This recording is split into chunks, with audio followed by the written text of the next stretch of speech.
You have more ways to reach someone right now than any human being in history, and you have never felt more certain that no one would notice if you disappeared. 47 unread messages, 3 group chats going since a wedding 2 years ago, a phone that buzzes an average of 96 times a day, according to the little screen time report you scroll past without reading. Contact, by any measure that used to matter, has never been this abundant. So why, at 1 a.m., scrolling through a phone full of people who could technically reach you in half a second, do you feel like nobody actually knows you're awake? Here's the story you've been telling yourself. It's not that people don't care, it's that everyone's busy. The group chat goes quiet because life is full. The message sits on read because they'll get to it. You tell yourself this because the alternative, that contact has become so easy it stopped meaning anything, is harder to sit with. So you try to fix the loneliness the only way that makes sense to a person still thinking in old terms.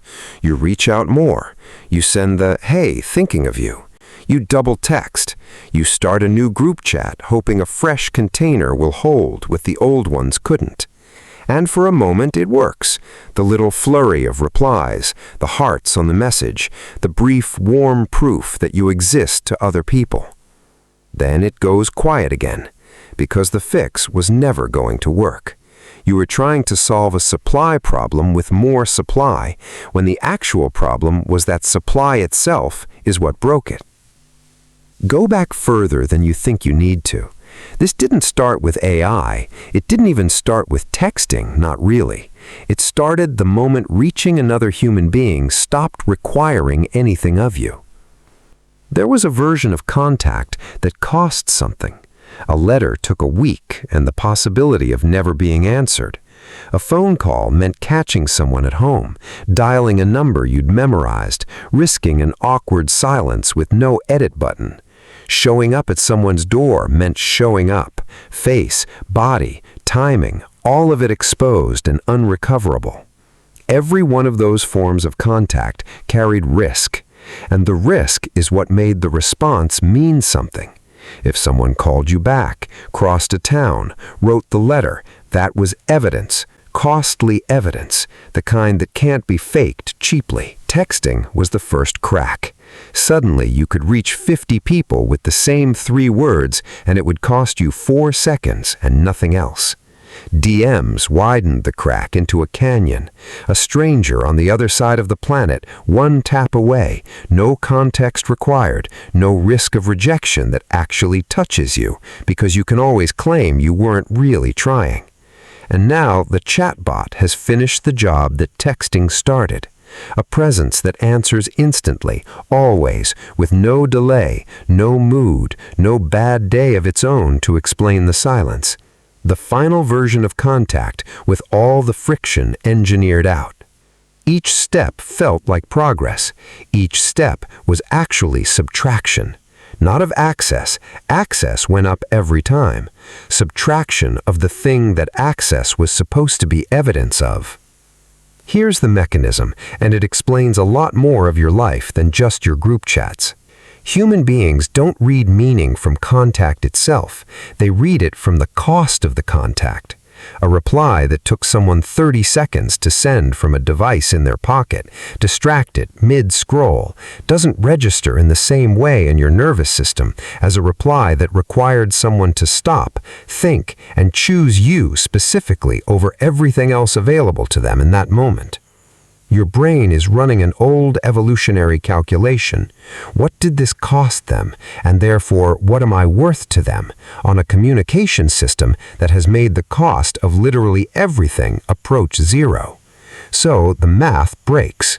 You can receive 100 messages a day and register almost none of them as proof of anything, because proof requires scarcity, and scarcity is exactly what's been engineered out of the system. Meanwhile, a chatbot can produce a reply that is warmer, more attentive, more perfectly tailored to what you needed to hear than most of the humans in your life, instantly, at any hour, with total availability, and some small old part of your brain starts treating that as connection, because the felt experience of being responded to is the same regardless of what's on the other end. It doesn't check credentials, it checks response. This is the trap closing on both sides at once. Human contact keeps arriving faster and cheaper, so it registers less and less as evidence you matter. Artificial contact keeps arriving with none of the friction that used to signal fakeness, so it registers more and more like the real thing. The lines are crossing. You can feel them crossing. That's the specific modern loneliness you haven't had a name for. Not an absence of contact, an inflation of it so extreme that the currency itself has lost its value. Follow this forward because the mirror is worse than the hook. If contact keeps getting cheaper and you keep needing more of it to feel anything, you don't end up more connected, you end up in a kind of quiet arms race against your own nervous system, needing louder, faster, more constant proof just to register the baseline feeling that people used to get from one honest phone call a week. You'll notice yourself getting harder to reach in the ways that used to require nothing at all. Harder to feel touched by a thinking of you text, harder to feel chosen by a like, harder to trust that anyone actually wants to talk to you rather than simply having the reflex to respond. And somewhere in that arms race, the answer that answers you most reliably, instantly, without complaint, without a bad mood or a busy week or a reason to go quiet, starts to feel like the safest place to be known. Not because it knows you, because it's the only contact left that hasn't been devalued by its own convenience yet. It hasn't had time to. That's the real ending of this pattern if nothing interrupts it.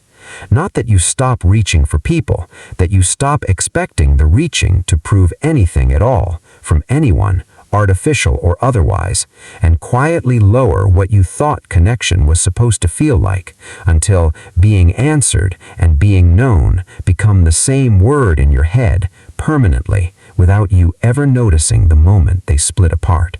There isn't a clean fix here, and any fix that feels clean is probably just another form of easy contact wearing a costume, a new app, a new ritual, a new way to reach more people faster, which is the exact instinct that got you here. What might actually mean something is smaller and more expensive than that.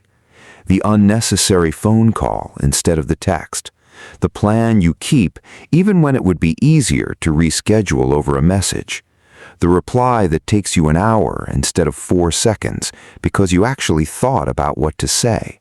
Not because effort is a virtue in itself, because effort is currently the only thing that a machine can't fake for free, and the only thing your nervous system was ever actually built to trust.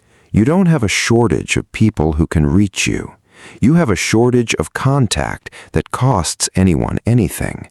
And until something does, being reachable and being known are going to keep drifting further apart, no matter how many messages land in between.